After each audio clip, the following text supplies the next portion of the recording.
Con motivo de la celebración del 470 aniversario de la Fundación de Guadalajara, buscamos a Juan José Doñán, quien se ha convertido en un cronista de la ciudad, pues escribe sobre las problemáticas y temas de interés de la perla tapatía.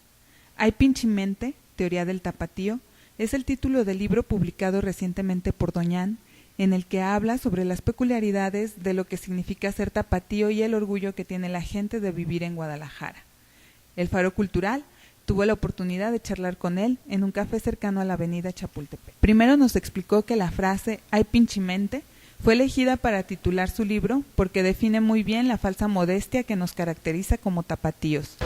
Y entonces de ahí salió lo de "ay pinchemente", lo de la expresión, es decir, lo de la expresión que era un poco como una suerte de forma de hacer algo meritorio y a la vez restarle importancia, como diciendo, pues, hay modestamente, hay pobremente, hay para el gasto, es decir, que es una frase de alguien que sabe que hace algo meritorio, pero que no se envanece, sino que más bien un poco como que le resta importancia, ¿no? Y comentó el origen del gentilicio. Todo el mundo coincide de que esa palabra viene de un término que utilizaban los indígenas. El testimonio más antiguo es de un religioso del siglo XVI y XVII que dice que escuchó, en el siglo XVI, que dice que escuchó en Tonalá que utilizaban esa palabra para hablar de una moneda muy curiosa. Los intercambios comerciales entre los indígenas eran, diríamos, en lo que se llamaría el trueque, de una cosa por otra. Pero como siempre hay cosas que valen más que otras, entonces resulta de que como para darle cambio, la moneda eran los tapatíos, que eran granos de cacao, varios granos de cacao. Hay quien dice que eran 3 bolsitas con 10 granos de cacao, otros hablan de que no. Bueno, a ver, lo cierto era que a eso es lo que le llamaban tapatío, no al cacao, sino a esos varios granos de cacao. Y luego después pasa a ser gentilicio. ¿Cómo? Que los que vienen de otro lado escuchan tanto lo de tapatío por aquí, tapatío por allá, que dice allá donde los tapatíos. Y entonces ya se queda el término, diríamos, el origen es curioso, pero es una voz indígena que luego se castellaniza. Originalmente es tlapatiotl y se queda en tapatío, ¿no? La rivalidad entre Guadalajara y el Distrito Federal no queda solo en el clásico Chivas América, sino que ha tenido para la perla de Occidente consecuencias políticas importantes. Así nos lo explicó Doñán. Desde la época colonial hasta la fecha se dio en muchísimos ámbitos y fue una rivalidad, diríamos, ¿cómo decir? No solo en el aspecto deportivo que parece festiva, sino diríamos que fue una rivalidad política de actos violentos como lo siguiente. Uno de ellos fue, bueno, varios de ellos fueron de que Jalisco fue hostilizado por el centro, ya después de la independencia, por los gobiernos centrales, al grado de que Jalisco nació como el primer estado libre y soberano del México independiente, después del imperio de Iturbide, y resulta de que Jalisco es la primera región en declararse estado libre y soberano de esa república, que se concibe como República Federal. Para las gentes del centro, para los gobiernos centrales, este es un acto casi como de rebeldía o de amago de separatismo, y entonces resulta de que Jalisco, que había nacido con lo que son los actuales estados de Colima y Nayarit, primero le quitan Colima. Para esto, entre otras cosas, se busca a uno de los líderes políticos de la región de Colima y le propone que se rebele como independiente de Jalisco y que el gobierno central militarmente apoyará esa insurrección, esa separación. Y eso ocurre casi recién declarada la soberanía de Jalisco. Posteriormente, medio siglo después, ocurre algo parecido con Nayarit. Así que entonces esa relación, diríamos, pues de rivalidad, Jalisco territorialmente perdió más de la tercera, diríamos casi como más de la tercera parte de su territorio original. Así que entonces sí ha tenido digo, que esa rivalidad ha tenido un costo político y demás. Acerca de la baja estima que se ha tenido por el patrimonio arquitectónico de esta ciudad, comentó que la modernidad no fue concebida como una revaloración del pasado, sino que lo moderno se entendió como una copia de las ciudades norteamericanas. Fue una ciudad que a mediados del siglo XIX, diríamos, tuvo una idea muy curiosa de la modernidad.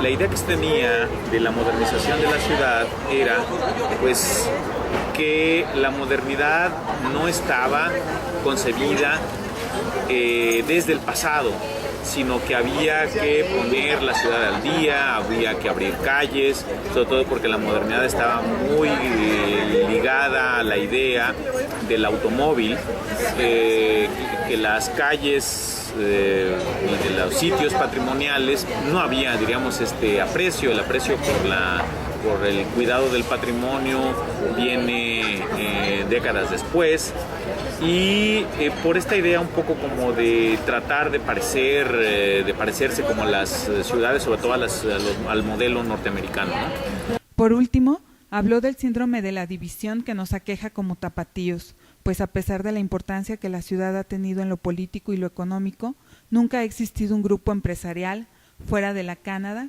que nos represente a nivel nacional. Así lo dijo el escritor. ¿Qué ocurrió con la ciudad? La ciudad, diríamos que era en varios ámbitos. Modelo de desarrollo, que era sobre todo, diríamos, una ciudad comercial que tenía sobre todo de un capital local muy activo que no iba a la saga con el de otras partes, comenzó a rezagarse a tal grado que hubo en algún momento una banca tapatía, de capital tapatío, el Banco Refaccionario de Jalisco, el Banco Industrial de Jalisco y otros bancos de ese tipo. Desaparecieron. Hubo una televisión tapatía, de capital tapatío, que fue a iniciativa, entre otros, del dueño de Calzado Canadá, de don Salvador López Chávez, que era el Canal 6. Todos esos, diríamos, esas iniciativas en distintos campos se fueron perdiendo, ¿no? Cadenas de farmacias, una de ellas llamada Levi, y fueron, diríamos, cediendo su lugar, periódicos, entre otras cosas, a capital o de la Ciudad de México, o de Monterrey, o del extranjero, a tal grado que sí hay un rezago en ese sentido, digo, muy notable en muchos casos.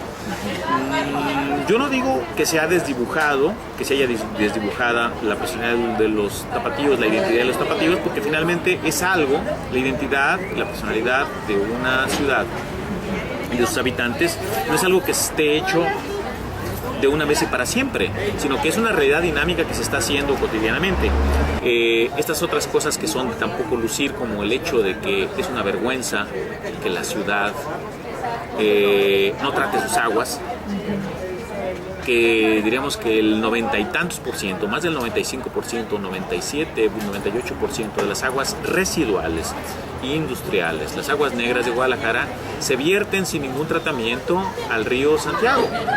A ver, o sea, ese tipo de cosas, pues no se hacen, entre otras cosas, porque también ahí llegamos a otra cosa. Los tapatíos, esa es una cosa que se ha repetido y que hay parte de verdad, no son tan buenos para jugar en equipo, para emprender grandes tareas comunes de beneficio colectivo.